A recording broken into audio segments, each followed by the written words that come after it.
So if you're looking at this picture right here, this is the exact schedule that I did for a student today. And one of the reasons why I did it this way is because he has a hard time kind of arranging a routine for his piano practice throughout the week. And this is a normal thing. This is a young student. I see him every Saturday at 8 o'clock. And they just have a hard time organizing their week on when to practice or what to practice during the whole week. And when they do not know when to practice, they usually just practice whenever they feel like it or whenever they get a chance. So today we're going to explore that, scheduling your practice routine. This is Pat's Piano Playing, and today we're going to be discussing how to schedule your practice routine if you're struggling to have a practice routine at all. Now, when you don't know when to practice, you're falling into the cracks of practicing on two occasions, and they're pretty bad if you ask me. You're either gonna practice when you feel like it, or you're gonna practice whenever you get a chance. And you can already tell by those two phrases that those things are only an up to chance practice. Like you only practice when you get a chance, and you cannot leave things up to chance. You want to build consistency, you want to build discipline, and you want to progress with those two things, because if you don't have those two things, you won't progress, and you're going to fall into that spiral of stagnancy. You're going to be stagnation, spiral of stagnation. Can't say that word. In any case, this little paper that I got where you have this schedule of the weekly basis, that comes from this book right here. I have to reach over to get it. But it's the Piano Teacher's Course book by Karen Harrington. It's actually pretty good. If you find yourself teaching piano, this is a good resource to kind of like utilize for organizing your teaching to students. And I think it's in one of these pages where I have the weekly scheduling practice. Yes. Now, let's say that you're you can look at this in two ways. If you're teaching piano, or you're trying to like practice on your own, but not having an actual practice routine. Let's put this into perspective for those two things that you might be either a student or a teacher. Usually you're going to be practicing for about an hour or so, or you're going to be teaching for about an hour or so as well. Let's put that in example as premise. You need to have three things when you do practice for an hour, and these are going to be basic things, but I think they're very strong if you put them into place. The first thing you're going to be practicing is forms of exercises. Now, if you've been following my channel, you will know that I do three types of exercises. I have the hand and virtuoso exercises. I also do the scales, minors, majors, harmonic minors, and melodic minors.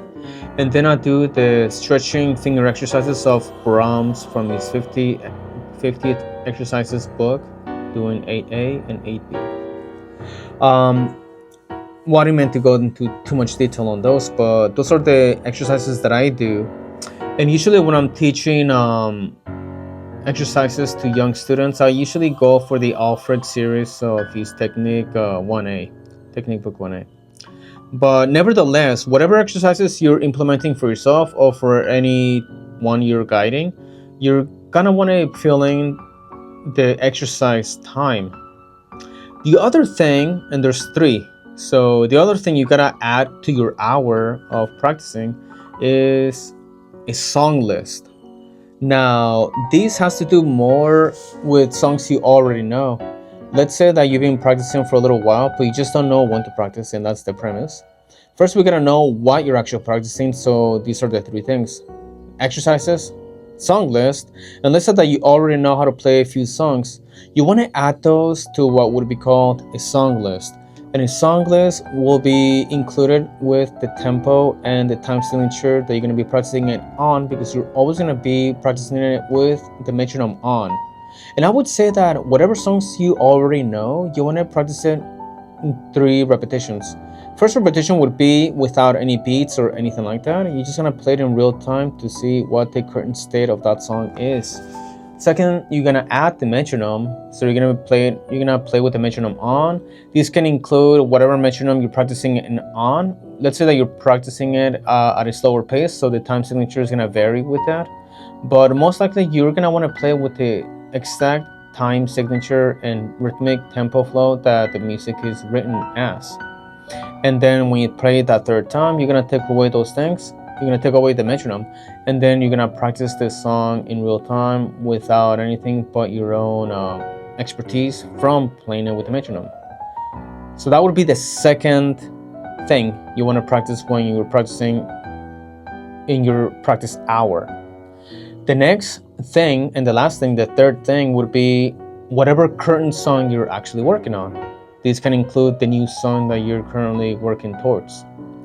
And there might be more things to add or less things to add depending on the person, but generally these are the 3 things that I organized my student for today, and it came out to be pretty well, and I'll explain a little bit why. Now, when you practice those 3 things, you can divide your hour by 3, and that would be 20 minutes each. So you want to spend a minimum of 20 minutes of exercises. It cannot surpass 20 minutes. I think 20 minutes is enough time to practice effective exercises. If you become very advanced, I don't want to say me, but I spend a lot more time on exercises. In fact, I spend like a whole hour in just exercises, but that's different.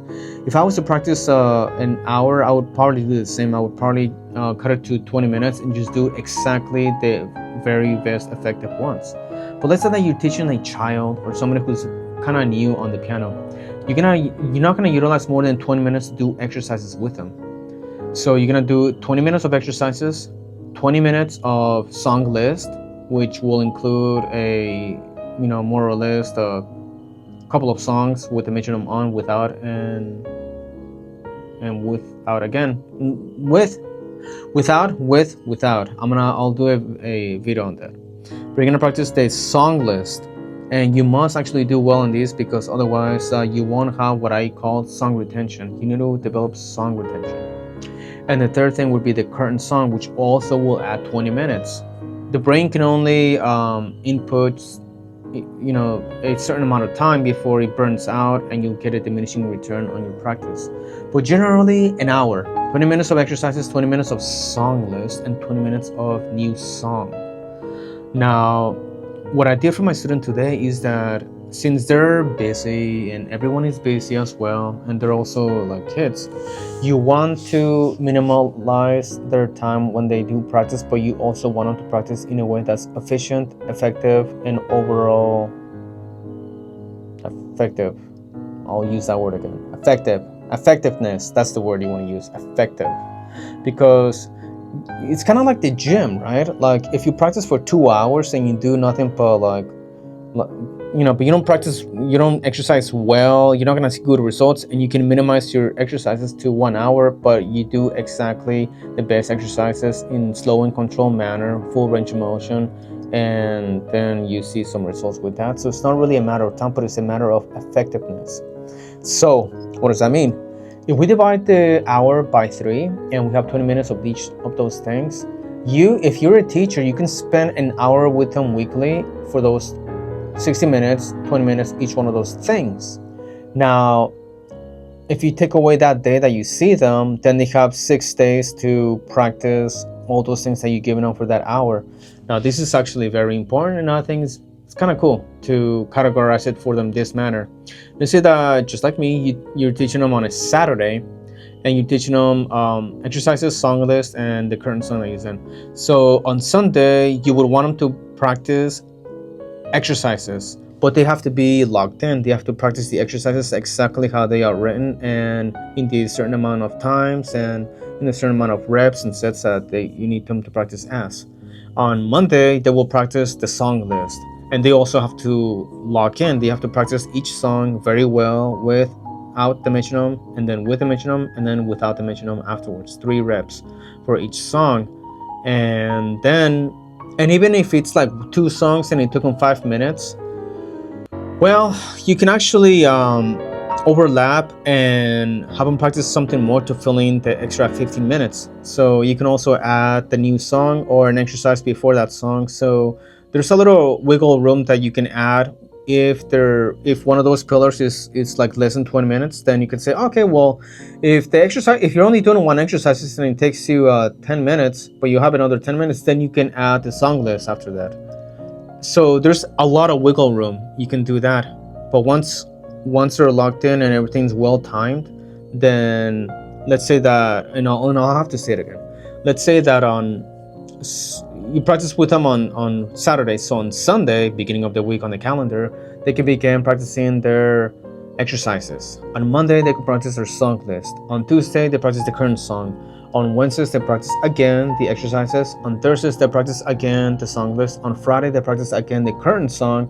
And then on Saturday, you show up again in that weekly basis, and then you teach them through those 3 pillars of the 20-minute for an hour, and then they get to do all 3 things with you.